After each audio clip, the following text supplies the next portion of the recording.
Olá, eu sou Ana Maria Camargo.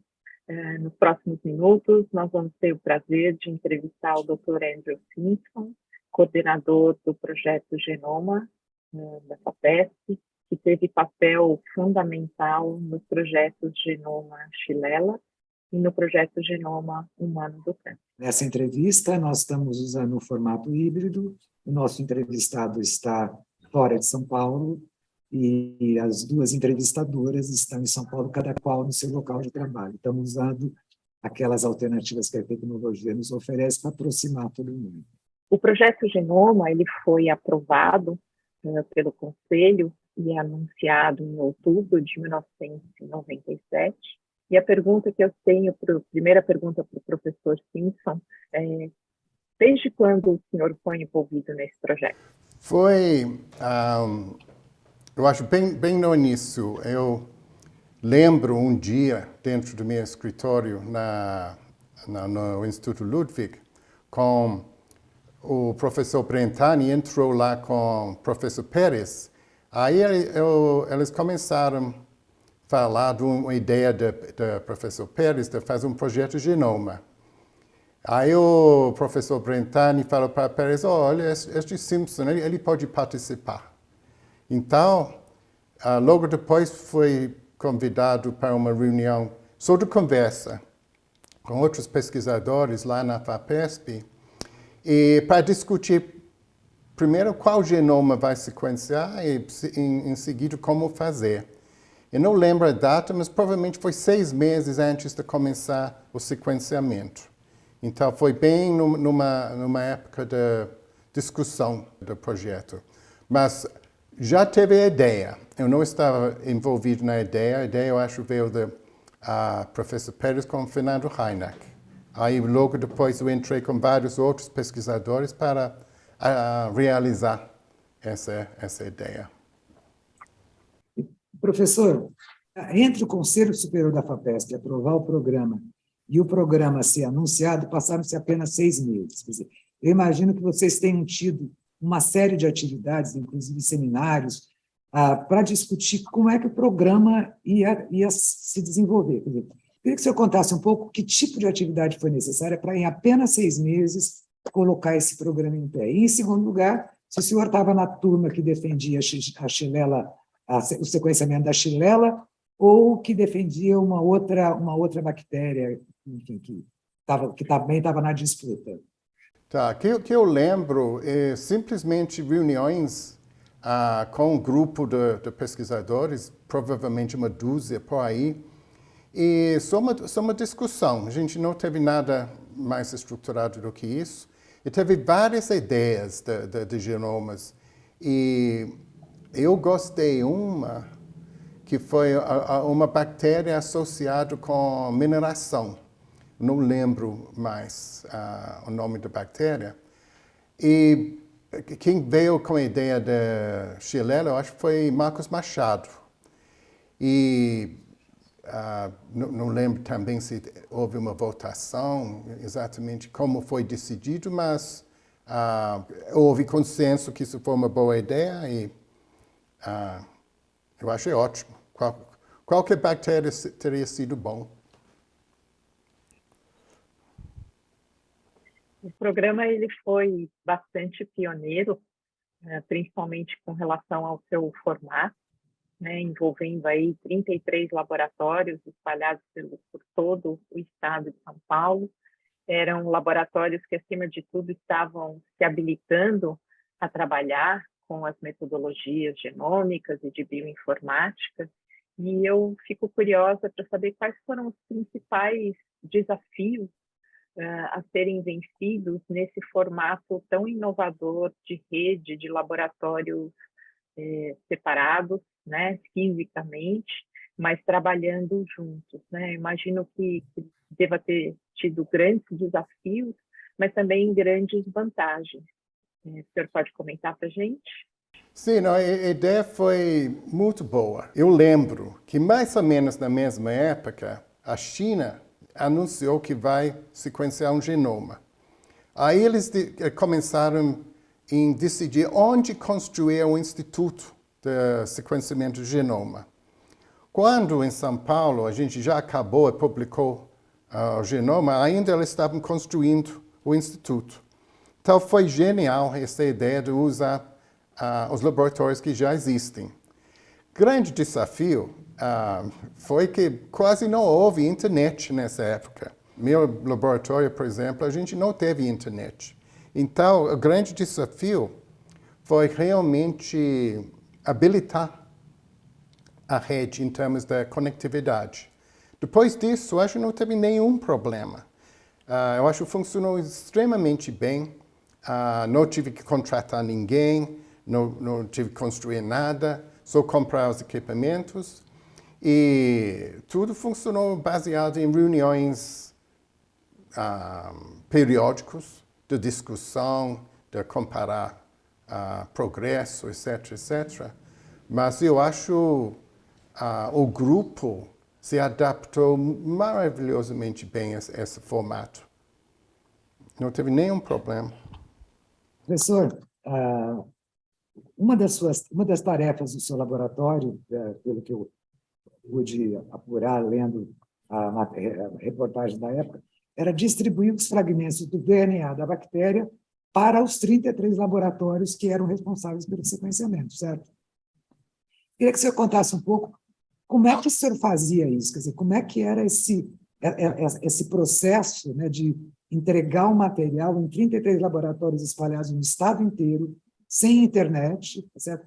E acompanhar o trabalho deles, né? Acompanhar o desempenho desses laboratórios. A abordagem inicial foi construir, que se chama uma biblioteca de cosmídeos, fragmentos grandes, eu acho mais ou menos 30 kb de DNA.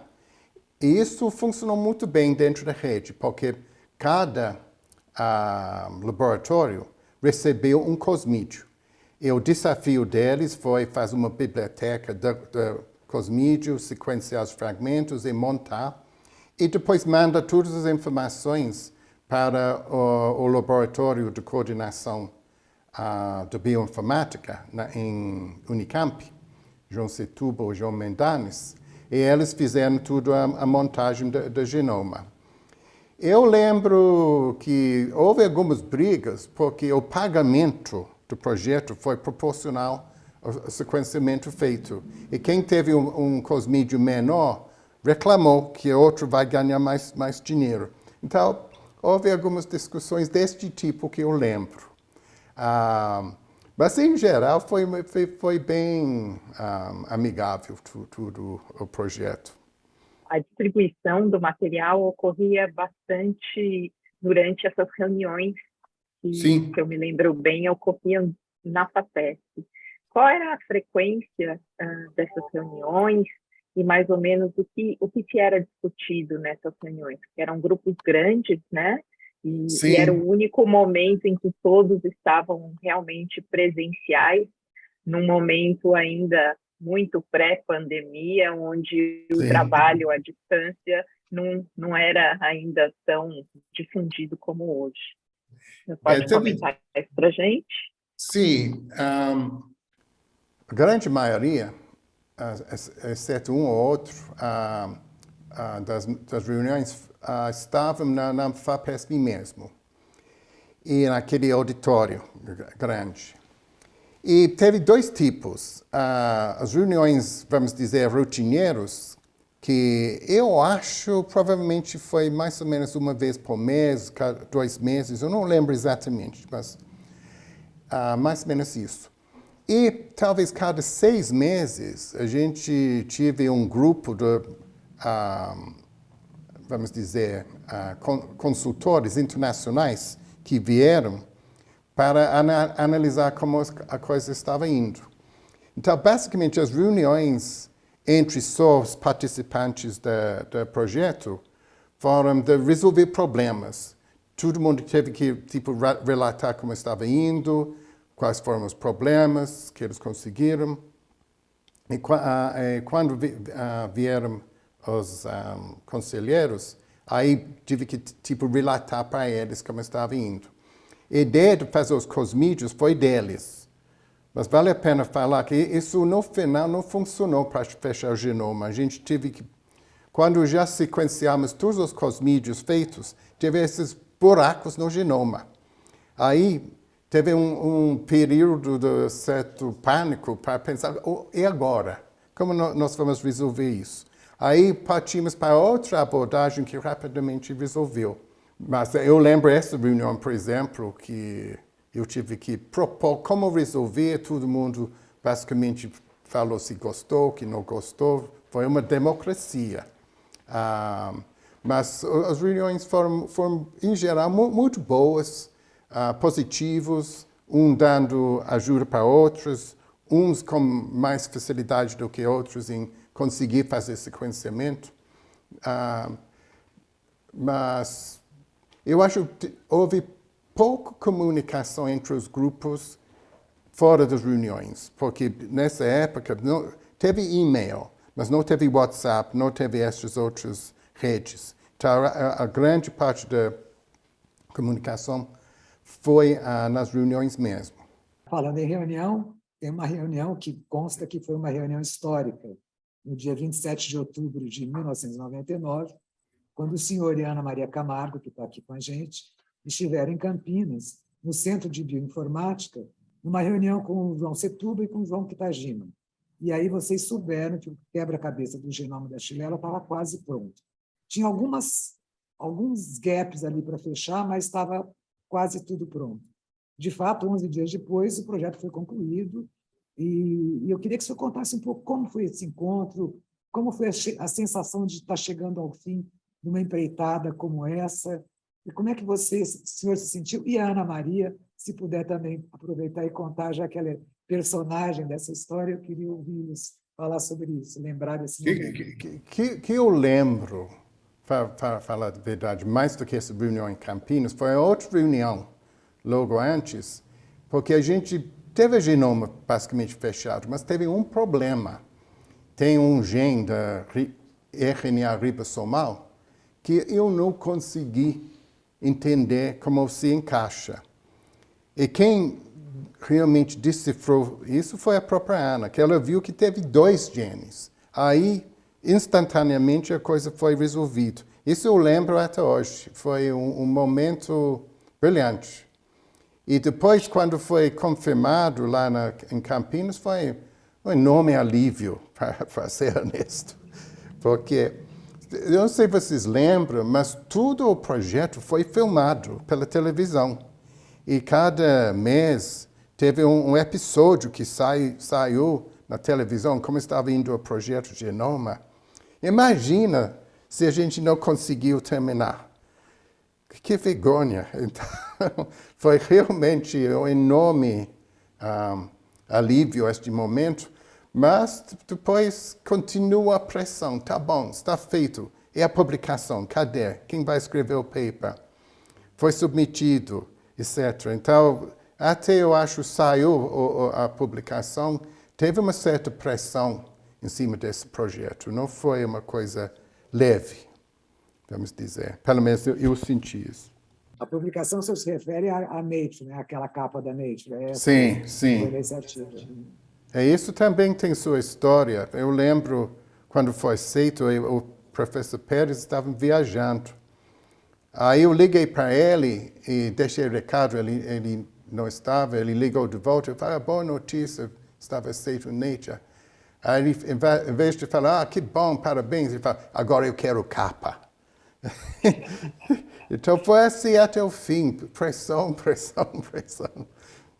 Ana, aproveitando já que nós usamos a reunião como mote para essa coisa de finalizar o projeto da Xylella, né? Como é que você se lembra dessa cena? E ele acaba, o professor Simpson acaba de dizer que você deu a chave para decifrar o último enigma ali da Xylella. Como é que foi essa sensação? Você era uma jovem pesquisadora nessa época, né? Na verdade, eu fazia o meu pós-doutorado no laboratório do Andy, e o projeto tinha ido muito bem, mas como ele mencionou, o final foi bastante complicado. O genoma da Xylella foi um genoma que trouxe grandes surpresas, né? Ele teve um tamanho final 2 vezes maior do que a gente tinha estimado no início do projeto. ele tinha essas duas cópias de RNA ribossômico que dificultaram bastante a montagem do genoma. Então, a gente chegou num ponto onde passaram-se vários meses e, do ponto de vista de sequenciamento, a gente não fez nenhum progresso. Então, esse dia foi um dia muito especial, onde todas as peças, né, se encaixaram, e o Andy tem razão, a gente fez isso na sala dele, no Instituto Ludwig, e no dia seguinte nós fomos para Campinas para ter certeza de que isso realmente era a solução do problema, né? Então, nós simulamos o fechamento do genoma com a montagem artificial das sequências. E foi fantástico, foi um dia muito feliz, com grandes emoções, porque na volta também para São Paulo a gente pegou uma chuva enorme. Eu lembro Andy, você lembra disso? E o carro dele estava com o para-brisa quebrado, então foram muitas emoções nesse dia. O fechamento do genoma e a volta para São Paulo. Mas foram momentos muito especiais na minha vida. Que ótimo, que ótimo. Bom, e aí vieram as comemorações, né? Quer dizer, depois de encerrado o sequenciamento, vocês foram recebidos, teve uma festa da Chilela na Sala São Paulo. Alguns dias depois, vocês foram recebidos pelo presidente Fernando Henrique Cardoso no Palácio do Planalto. E, claro, tudo isso coroado com a capa que o professor Pérez desejava da Nature, né? E como é que é fazer ciência? Agora eu estou perguntando para os dois, já que a entrevista foi nessas duas direções. Como é que é fazer ciência e ter esse reconhecimento científico de que realmente foi um feito, né? Quer dizer, do ponto de vista de formar novos profissionais, novos especialistas, quer dizer, um passo tão grande para a ciência brasileira com o reconhecimento que vocês tiveram. Qual que é a sensação que dá? Para mim foi incrível, né? Eu acho que não poderia ter um começo de carreira mais inspirador, né? Com uma liderança de pesquisadores brilhantes, como o professor Pérez, o professor Andrew Simpson, toda a coordenação, né? E mostrando que a gente podia fazer ciência de boa qualidade no Brasil. E eu acho que isso foi determinante para mim, a ponto de eu não sair para o exterior para fazer o meu pós-doutorado. Eu fiz todo o meu pós-doutorado no Brasil, primeiro com a Chilela, depois com o genoma do câncer, e a minha produção científica para começo de carreira foi fantástica, né? Então, um projeto como esse, ele transforma a pesquisa, certamente, pelo avanço nessa área, mas transforma a pesquisa pelo legado de pesquisadores que ele deixou, né? Então, eu acho que isso foi fantástico. E toda essa divulgação foi não só merecida, mas foi importante para estimular outros programas, outros pesquisadores. E eu acho que por isso que nós estamos aqui, né, 20 anos, um pouquinho depois, comemorando ainda todos esses resultados que foram alcançados. Certamente, eu lembro com muito orgulho essas comemorações e com muita felicidade. Mas na época, lembrando que quando estávamos terminando Chilela, já começou o projeto Genoma do Câncer. Logo depois, o CNPq decidiu fazer um genoma também da Chromobacterium violaceum. Então, a gente sempre estava já no próximo projeto e já pensando em coisas novas. Então, eu não lembro uma sensação de um job done. Foi basicamente um passo para frente, que é orgulho, que é ótimo, vamos para a próxima. Eu acho que teve muito entusiasmo e muito momento do grupo. E logo houve não sei quantos projetos de genoma no Brasil. Começou a ter em outros estados, etc. Então, realmente foi um passo para frente naquela época.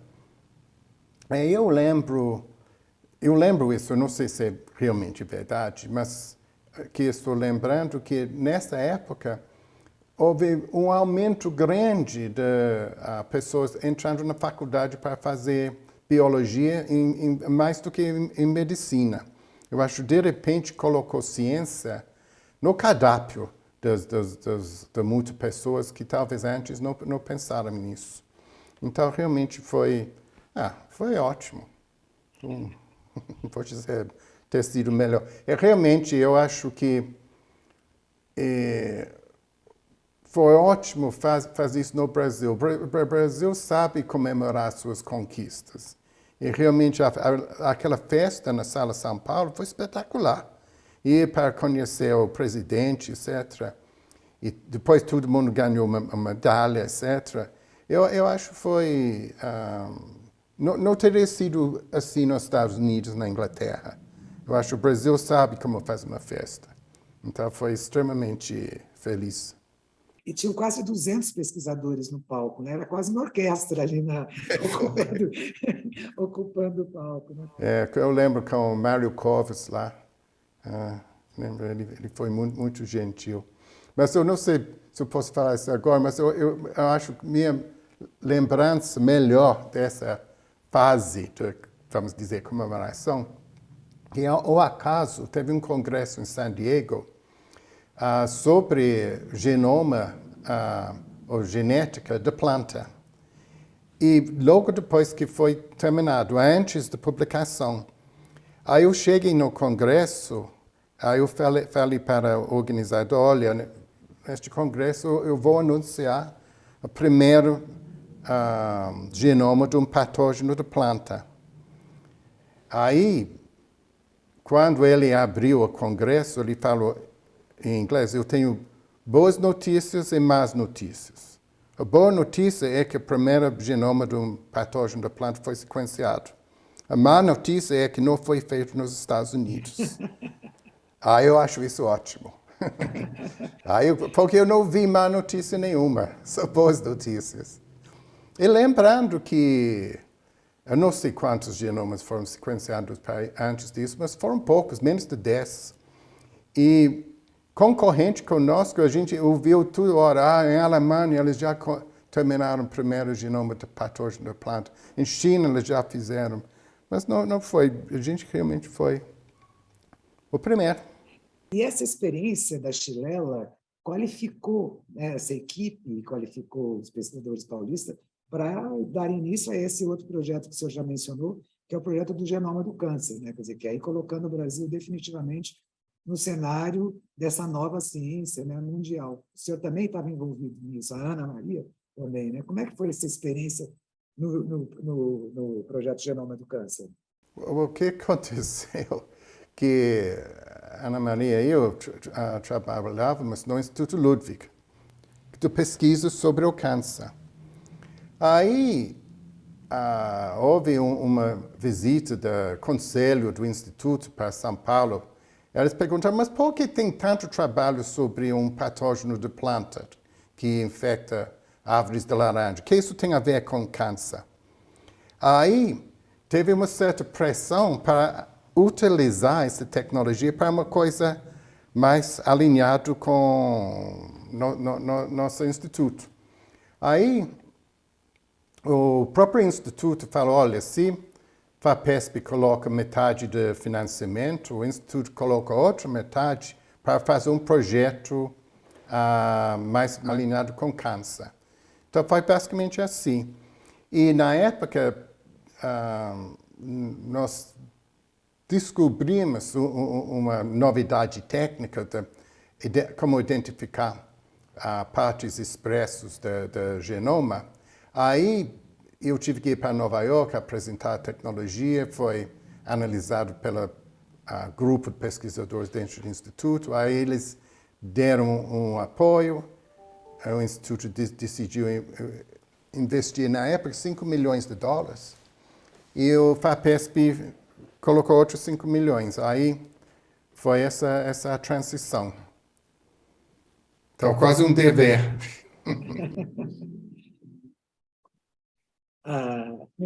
Na verdade, de um puxão de orelha saiu um novo projeto. Um novo projeto. Fantástico. e também coordenado de forma brilhante pelo Andy, envolvendo um grupo um pouco diferente da Chilela, né? Alguns grupos não participaram, outros grupos novos se juntaram à rede, né? A ONSA, e a contribuição desse projeto, ela foi uma contribuição mundial, né? Naquela época, o número de sequências que foram geradas era um número muito expressivo, chegou a ser a maior contribuição em termos de geração de sequências expressas do genoma humano. E eu queria que o Andy comentasse, né, o impacto desse projeto, não só no volume de sequências, mas nos tipos de tumores que foram estudados pela primeira vez. Eu acho que esse projeto foi muito pioneiro por isso, e essas ideias certamente vieram do professor Simpson. Eu acho que teve duas coisas que eu gostaria de comentar. Uma que você falou é que dentro do Instituto Ludwig, que na época estava dentro do Hospital de Câncer AC Camargo, o hospital já teve uma iniciativa bem inovadora de fazer um banco de tumores, do qual foi possível gerar esses bancos de RNA e cDNA para sequenciamento. Então, realmente, estando dentro do hospital foi crucial para isso. E vários dos médicos lá foram muito importantes para permitir isso, estimular isso. E foi uma colaboração também dentro daquela instituição. Mas uma coisa, eu lembro desse projeto, um pouco, para falar a verdade, de ressentimento. Porque, na época, quando eles estavam sequenciando o genoma humano, foi muito difícil identificar os genes. Porque os genes humanos são muito quebrados em pequenos, como se chama, exons. E para identificar realmente as partes codificadoras e não codificadoras, é quase impossível. Sem, vamos dizer, essas guias de RNA mensageiro, onde esses introns são tirados e você tem a sequência inteira. E sem nosso sequenciamento, esse sequenciamento da NCI, National Cancer Institute, nos Estados Unidos, que a gente teve grande felicidade de fazer uma colaboração com eles, com Bob Strausberg, que foi o líder lá, não teria sido possível publicar o genoma humano com os genes identificados. Só uma sequência ACGT sem menor sentido. E nós submetimos um paper para ser publicado no Genome Issue, que foi basicamente aceito na última hora, tirado por alguém. E se você olha na publicação do genoma humano, sendo de Craig Venter ou do projeto do governo, eles falam que nós usamos cDNAs para identificar os genes. Mas basicamente cita o banco de sequências onde nós submetemos. Como essas cDNAs cresceram lá espontaneamente e não foi uma estratégia nossa. Então, eu acho que isso foi infeliz, que o mundo não teve jeito de reconhecer essa contribuição. Eu acho que o Brasil não teve reconhecimento que mereceu nisso. Eu sei que isso não foi a pergunta, mas é uma coisa que eu quis falar. Eu acho que naquela época o Brasil estava liderando o mundo em gerando sequências, inovação de sequenciamento, identificação de genes superexpressos em tumores, etc. E depois publicamos todos os dados em 4 publicações no PNAS. Mas mereceu um paper na Genome Issue, realmente. Eu não sei se você concorda com isso, Ana. Eu concordo, e eu acho que foi o intuito da minha pergunta, né?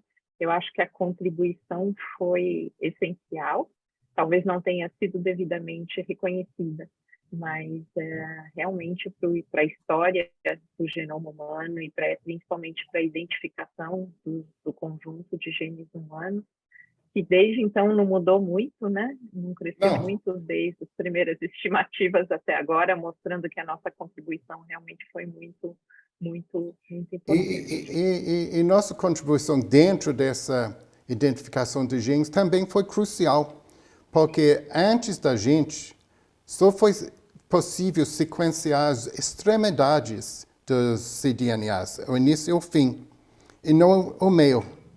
E eu, com a Emanuel Dias Neto, nós inventamos uma metodologia nova que sequencia a parte do meio. Então, realmente foi o coração do genoma humano que foi gerado no Brasil. E vou falar hoje porque já passou, mas eu sinto isso mesmo. Quando saiu esses livros, etc., quem sequencia o genoma humano, eu acho falta um reconhecimento merecido desse grupo de pesquisadores no Brasil. Outro aspecto também, Andy, que vale a pena comentar, foi a escolha do projeto por tumores até então pouco explorados, mas que eram muito frequentes no nosso país, né? Então, acho que foi a primeira vez que se colocou no radar doenças que eram frequentes em países em desenvolvimento como o nosso. Você gostaria de comentar também, Andy? Não, eu acho que é verdade. Eu lembro,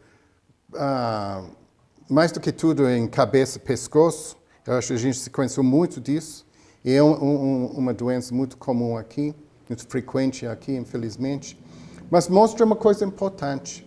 Por isso é importante ter ciência forte para resolver problemas locais. Porque não dá para esperar outros resolver nossos problemas. E, pelo menos, isso foi uma oportunidade de pegar nosso entusiasmo, nossos projetos e focar em problemas nossos, vamos dizer.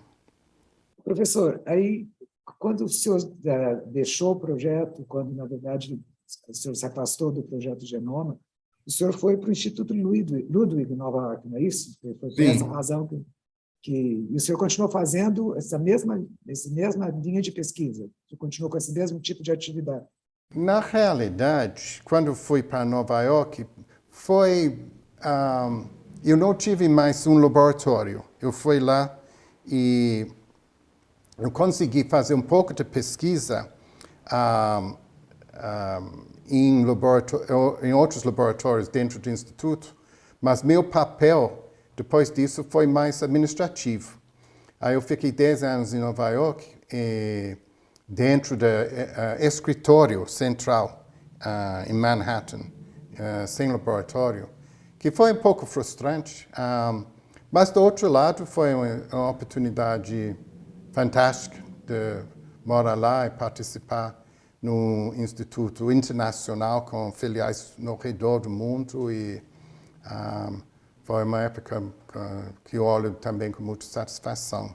Mas realmente, quando eu saí daqui, de uma certa maneira, isso foi o fim da minha carreira científica, do laboratório, pelo menos. Eu trabalho até hoje em ciência, mas nunca mais eu tive meu próprio laboratório. Pelo jeito que o senhor fala, o senhor sente falta, né? Pelo tom dessa... Eu acho que uma das melhores maneiras de gastar sua vida é dentro do laboratório de pesquisa. Eu sempre penso que fazer pesquisa é o desafio mais completo que tem. Porque primeiro você tem que pensar o que fazer. Segundo, você tem que organizar o dinheiro para fazer. Terceiro, você tem que fazer. Por último, você tem que divulgar. Então, me fala outra profissão tão completa do que isso. E todas as partes são importantes. Você tem que ter as ideias, mas também você tem que ter a habilidade de executar. E crucial também você tem que saber escrever e falar, dar seminário, tudo isso é importante. Então, eu acho que tudo que eu fiz, nada é melhor do que ser um pesquisador. Não vou falar de bancada. Eu não sou grande homem de pipeta. Mas dentro do laboratório, com um grupo de pessoas, todo mundo com ideias, trabalhando, vendo os resultados, é a melhor coisa do mundo.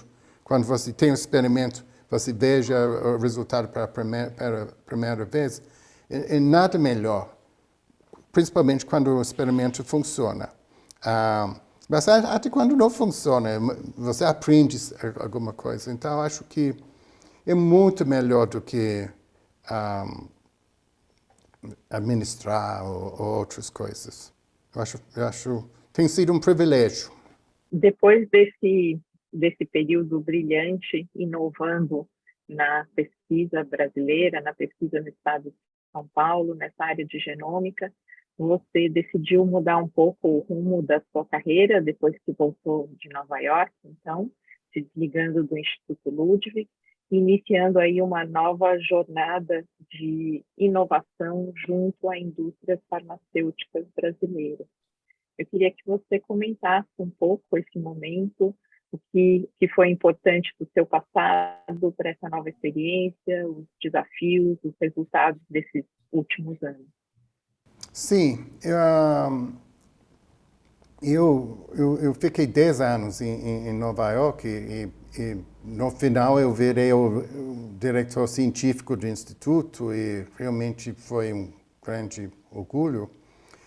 Mas, para falar a verdade, eu sempre sentia falta do Brasil. Eu gosto muito do Brasil.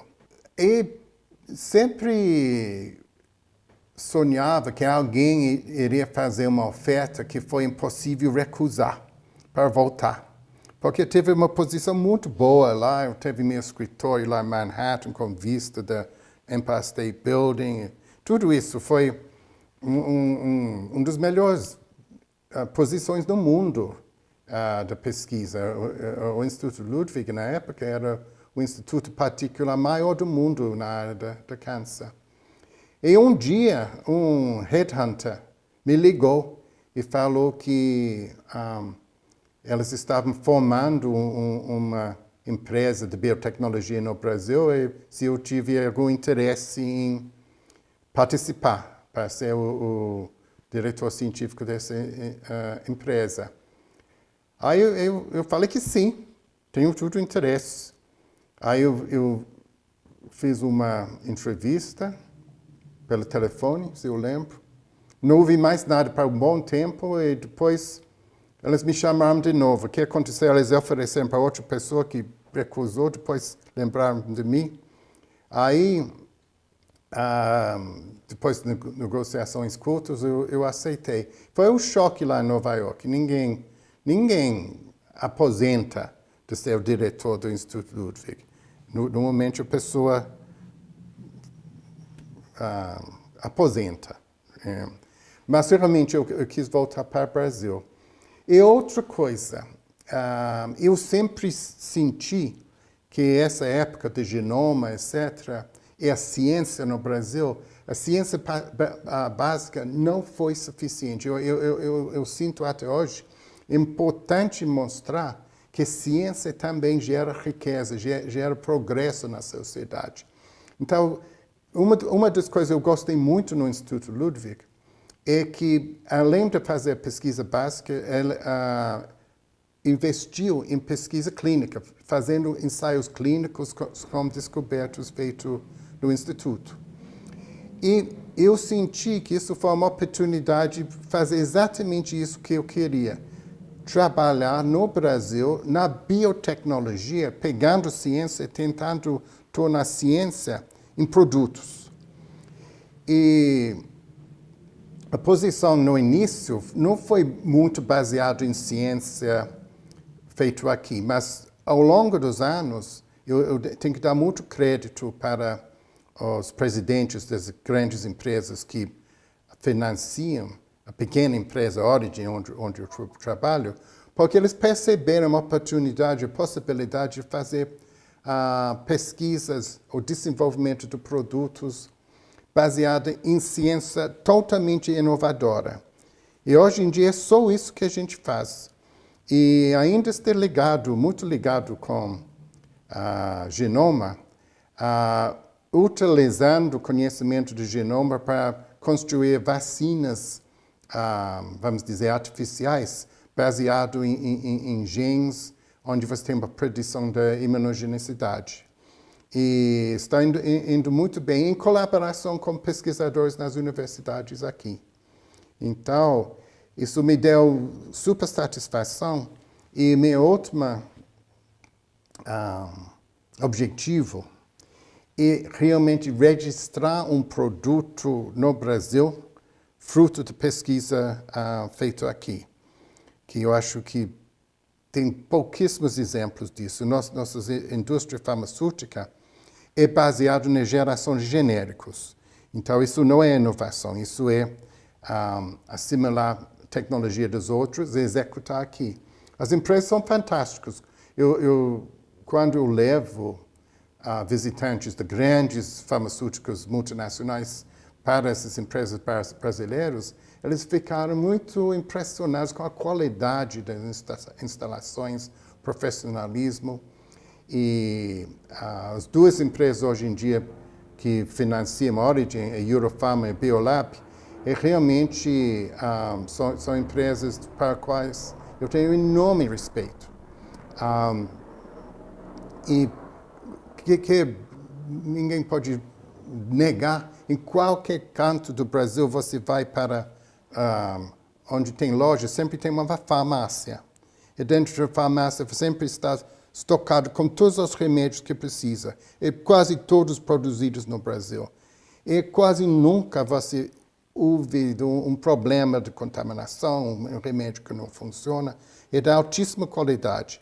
Eu acho que estamos no momento de começar a colocar em cima dessa qualidade de produção o brilhantismo da nossa ciência para realmente gerar uma indústria de biotech onde nós podemos fazer o que a gente sempre sonhava, e gerar a riqueza baseada em nossa capacidade científica.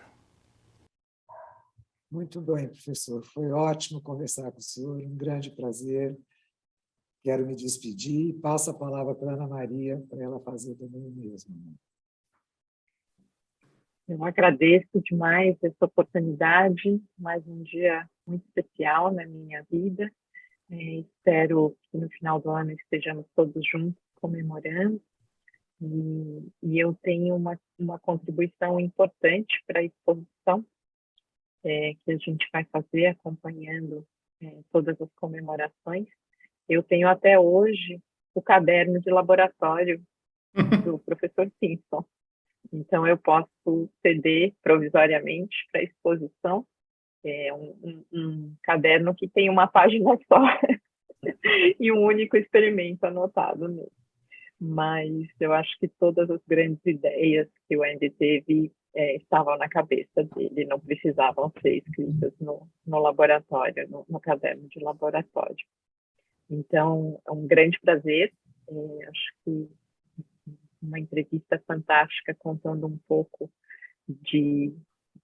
da experiência daquele momento, do momento especial, da inovação, e espero que isso contribua aí para motivar novas gerações, acreditando sempre na pesquisa que é feita aqui no nosso país, que eu acho que esse é o maior qualidade do Andy, né? A gente precisa ter um pesquisador estrangeiro que venha para o Brasil para reconhecer o potencial e a qualidade da pesquisa brasileira.